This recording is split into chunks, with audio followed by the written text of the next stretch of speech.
Aminata Dia, bonjour. Bonjour. Vous êtes étudiante en master de stratégie et management à Sciences Po Paris. Vous êtes sénégalaise d'origine et vous êtes surtout la créatrice de la marque Modesty avec votre sœur et votre meilleure amie. Une ligne de vêtements pudiques dont vous portez l'une des créations d'ailleurs aujourd'hui. Exactement. Ça veut dire quoi pudique? C'est les mains couvertes, les manches couvertes Il y a différents volets. Moi, je me couvre les bras. Il y a certaines personnes qui le mettent en mode 3/4. Et il y a certaines personnes qui vont porter, par exemple, des jupes plus larges et avec juste des tops comme vous le portez. D'accord, les bras à l'air, c'est possible. Exactement. Suivant les personnes, ça dépend. Alors, qu'est-ce que vous pensez, vous, de ces grandes enseignes, de ces grandes marques qui se lancent sur le marché de la mode pudique? Je pense que c'est purement commercial. Aujourd'hui, ces grandes marques-là ont compris que c'est un marché de plus de 250 milliards, comme le soulignait la vidéo, et qu'elles ne veulent pas rater le coche. Donc, c'est vraiment une stratégie commerciale, à mon avis. C'est une concurrence pour vous? Absolument pas. On est sur un marché encore plus petit, on est une jeune start-up, on livre uniquement sur Dakar. Et ces grandes enseignes-là, ce qu'on ne dit pas, c'est que c'est quand même des marques de luxe. Donc leur clientèle, ce n'est pas la clientèle, c'est une clientèle particulière. Juste, on ne parle même pas de la robe Dolce & Gabbana, mais juste le foulard Dolce & Gabbana coûte quand même un prix non considérable. Uniqlo, on est sur une autre gamme de prix quand même. On est sur une autre gamme de prix, je suis d'accord. J'accueille aussi Anna Woodhead, bonjour. Bonjour. Vous êtes doctorante à l'Université de Genève en faculté de théologie et la mode pudique, c'est justement le sujet de votre thèse. Vous, qu'est-ce que vous pensez de ces grandes marques alors, qui se lancent sur ce marché? Alors, comme le disait Aminata, c'est un côté commercial indéniable, c'est un marché énorme. Ces entreprises, elles ne font rien gratuitement, elles sont là pour gagner de l'argent. Donc, s'il y a un marché, elles vont y répondre. Et je trouve que ce n'est pas nécessairement négatif, puisque ça montre que c'est une demande qui est là, que les femmes sont des consommatrices, que ce sont des consommatrices importantes qui méritent d'être écoutées et qui ont des besoins qui sont finalement légitimes. Et donc voilà, ça les intègre finalement, ça intègre les femmes voilées ou les femmes qui mettent une mode pudique dans le même système de consommation que tout le monde. Donc en France, on a entendu des féministes, Elisabeth Badinter notamment, appeler au boycott de ces marques. On a entendu aussi Pierre Berger, l'ami d'Yves Saint-Laurent, dire mais enfin il y a une responsabilité de la part de ces marques, une responsabilité éthique en quelque sorte. C'est dangereux d'investir ça. Qu'est-ce que vous leur répondez? Que Pierre Berger, le créneau du créateur Yves Saint-Laurent qu'il a beaucoup soutenu, était de libérer les femmes, de leur permettre de jouer avec la mode. Et qu'à mon sens, les hijabis qu'on a pu voir dans les reportages et ce que fait Aminata, ça nous montre que les femmes jouent avec la mode, que leurs motivations peuvent être religieuses, non religieuses.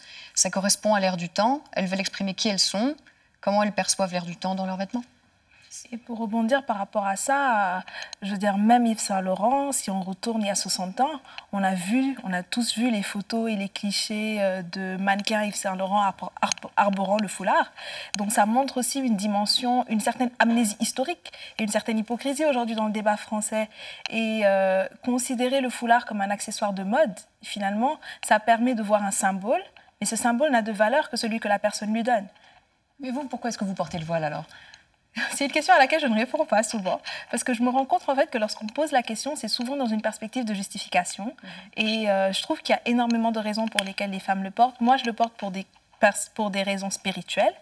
Et je peux accepter également que certaines le portent pas, juste parce qu'elles se sont réveillées un matin, elles se sont senties bien dans leur foulard, donc elles l'arborent. D'autres le portent parce que c'est culturel, d'autres le portent en signe de résistance. Aujourd'hui en France, il y en a qui considèrent que le fait de définir le féminisme à sens unique n'est pas tolérable et elles le portent en signe de résistance pour montrer qu'elles sont libres d'arborer une mode autre. Mais il n'y a pas un problème au fait que ça puisse être aussi bien un simple accessoire de mode qu'une signification religieuse? Certaines musulmanes ne sont pas ravies de voir justement des défilés de mode avec des hijabs mis un petit peu de façon légère et puis des filles très maquillées. Ça ne correspond pas forcément à l'idée qu'elles se font du voile comme signe religieux. Mais finalement, le voile n'a pas une seule signification en fait. Et c'est ça qui est intéressant. Dans le débat du voile, on entend tout le temps parler du voile, le foulard. Il n'y a pas un seul foulard. Il y a autant de foulards que de femmes. Et c'est comme si on prend une paire de loups-boutins, par exemple. La paire de loups-boutins aussi renvoie un symbole. Une personne peut le porter ou peut la porter juste parce qu'on lui a offert un cadeau d'anniversaire. Une autre personne peut avoir travaillé durement toute sa vie et s'acheter cette paire de loups-boutins finalement parce que c'est le symbole de la mode libérée. Donc, en termes d'accessoires de mode, que ce soit du Gucci ou du louboutin ou un foulard, il y a toujours un symbole derrière. Dans vos recherches à Anna Woodhead, vous menez des entretiens, j'imagine, avec des personnes qui portent cette mode pudique avec ou sans voile. Quelles sont les motivations de ces personnes? Alors la mode pudique, c'est souvent spirituel ou religieux. Donc ce qui moi, m'intéresse dans ces motivations, c'est de voir comment les femmes utilisent les textes religieux qui ne sont pas faciles d'accès ou qui ne sont pas faciles pour des femmes. Le Nouveau Testament chrétien, on l'oublie très vite, mais prescrit aux femmes de se couvrir la tête pour des raisons religieuses. Au moins autant que le Coran. Au moins autant, et sans doute plus clairement, quand on regarde quand on regarde le texte dans sa langue d'origine.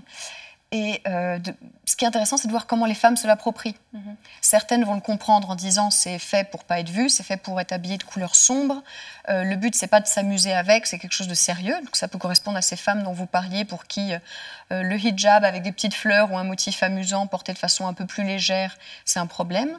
Pour d'autres, elles vont dire mais je suis musulmane, mais aussi occidentale, aussi une jeune femme, et je veux mettre les couleurs qui me vont bien parce que c'est comme ça que je suis belle.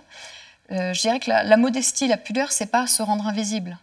Donc, voilà, il y a différentes compréhensions. Et il y a une forme de mélange ou d'adaptation au contexte occidental, oui, clairement. C'est ce qu'on a vu dans la vidéo. Enfin, je sais pas, j'ai pas le point de vue de quelqu'un qui est professionnel de dessin, mais on l'a vu dans la vidéo. Ces jeunes femmes, elles portent le jean, des chemisiers. Et il n'y a pas que les musulmanes qui sont des adeptes de la mode pudique, vous m'avez dit. Il y a donc dans le judaïsme, ça existe, et je travaille également sur le christianisme. Et là, dans le christianisme, ça marche très fort au Brésil, par exemple. La mode évangélique, comme ils appellent ça. Et c'est d'autant plus intéressant que c'est un pays où les vêtements, c'est très souple. Oui, c'est ça. On peut se promener en bikini assez facilement. Et donc, ce qui est amusant et ce qui montre bien que c'est très relatif d'une femme à une autre, c'est qu'au Brésil, la mode pudique, ça va être une jupe qui s'arrête aux genoux et porter des manches qui s'arrêtent là, à peu près comme vous. Ça, c'est déjà pudique. Donc, la notion de pudeur est différente. C'est toujours, de façon générale, même quand on parle de pudeur des sentiments ou de plein d'autres choses, la pudeur, c'est toujours relatif. Mais vraiment, pour rebondir par rapport à ça, et ce qui atteste finalement que le foulard, c'est un accessoire, c'est justement cette dimension à la limite partagée. Quand on regarde les blogueuses, en fait, ces blogueuses-là, elles ont... Avant, il y avait des blogueuses de mode qui, par exemple, parlaient de leur rapport avec un parfum ou d'un rouge à lèvres ou d'une marque. Et lorsqu'on suivait ces blogueuses-là, on était intéressé à comprendre le lien qu'elles entretenaient avec cet accessoire. Pourquoi est-ce qu'elles se sont attachées à cet accessoire? Finalement, c'était une perspective d'intérêt et de curiosité. Mais dès lors qu'on parle du foulard et des blogueuses qui sont voilées, et finalement, ce qu'elles arborent, c'est vraiment un foulard. Et elles montrent comment l'attacher de manière différente. Elles expliquent un peu leur cheminement et l'attachement qu'elles portent à ce foulard. Et elles sont différentes. La musulmane de l'Inde n'est pas la même que celle qu'on a au Pakistan, c'est pas la même que celle qu'on a au Sénégal. Les textes sont les mêmes, mais l'islam et toutes les religions d'ailleurs, je pense, s'adaptent au contexte culturel. Et à partir de là, les personnes vivent leur religion en adéquation avec un contexte culturel bien défini. Vous, pourquoi est-ce que vous avez lancé votre propre marque Modesty? C'est vraiment par rapport à toutes ces questions, on s'est rendu compte qu'il y avait énormément de débats autour du voile. Au Sénégal, d'où je viens, le symbole du voile, par exemple, c'est un symbole de perfection. Une femme voilée représente la perfection, l'élévation spirituelle.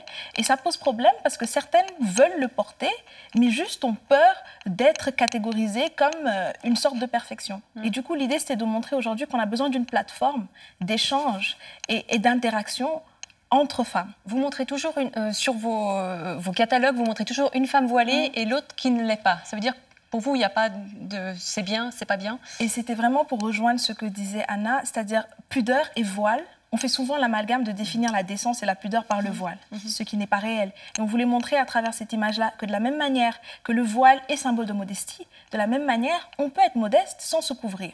Et qu'aujourd'hui, ces deux personnes-là, ces femmes finalement qui ne veulent que s'habiller de manière modeste et de manière différente, ont plus en commun qu'un morceau de tissu qui les sépare. Mais ça veut dire quoi modeste pour vous alors? Pour moi, modeste, c'est vraiment confortable.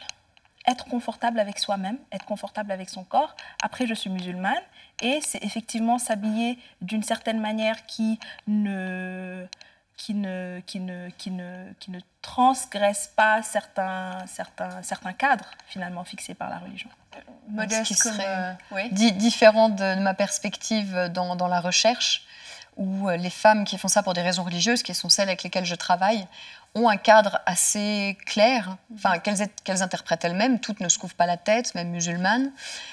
Chez les chrétiennes, ça va être aux genoux, en dessous, c'est assez souple. Mais je dirais qu'il y a quand même l'idée de recouvrir un petit peu le corps. Oui, parce que quand même, de la compréhension que j'ai, que beaucoup de personnes ont du voile dans l'islam, c'est quand même pour se soustraire au regard de l'homme, pour ne pas attirer l'attention. D'où la question, est-ce qu'on peut vouloir être séduisante en portant le voile ? Encore une fois, le voile fait partie d'un concept qui est ancré en islam, qui est la modestie, et qui interpelle aussi bien les hommes que les femmes. Maintenant, au niveau des femmes, ça passe effectivement par se recouvrir les cheveux, parce que dans l'histoire de toutes les religions, le cheveu symbolise quand même une partie du corps de la femme qui, en termes d'élévation spirituelle, devrait pouvoir être recouvert. Mais le voile, dans ma compréhension, et c'est pour ça qu'il n'est pas possible, ça c'est ma compréhension du voile. Je pense que vous parleriez à une autre femme, elle vous donnerait une compréhension différente. Mais dans ma compréhension du voile, ce n'est absolument pas pour me soustraire au regard de l'homme.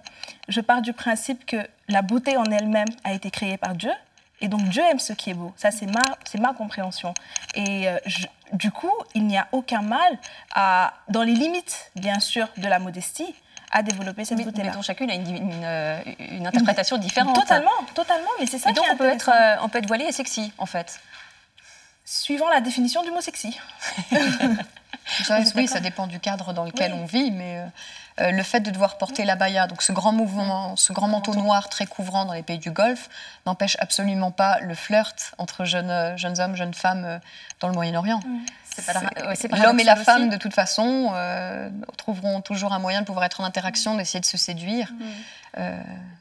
Et d'ailleurs, le voile en Europe, pour le coup, et en France en particulier, mais attire le regard. C'est-à-dire qu'une personne qui porte le voile aujourd'hui attire le regard sur elle. Oui, mais je pense que les gens qui font le reproche, c'est quelque chose que j'entends souvent, de dire mettre un foulard, c'est se rendre plus visible, donc c'est le contraire, ça devient impudique. Je pense que ça dépend vraiment de la définition qu'on donne de la pudeur. Mais encore une fois, la pudeur n'est pas nécessairement se rendre invisible. Au contraire, ça peut être un moyen d'exister selon ses propres termes.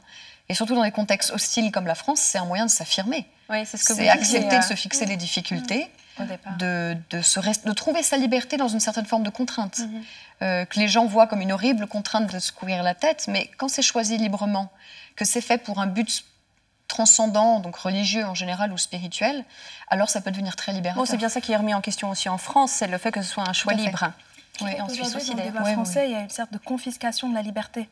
Oui. C'est-à-dire, on entend libérer la femme, on entend lui redonner ses droits, mais c'est assez ironique de voir qu'on veut redonner à une personne ses droits en lui usurpant le droit finalement de dire tout simplement je veux être différente et choisir des alternatives différentes. Revendiquer le droit de porter le voile et de le porter pour la raison qui... Absolument. Et je revendique aussi le droit de ne pas me justifier vis-à-vis de ce choix. C'est-à-dire que pour moi-même me demander oui tu sais tout le monde le porte parce que vous êtes oppressé, donc toi pourquoi tu portes le voile?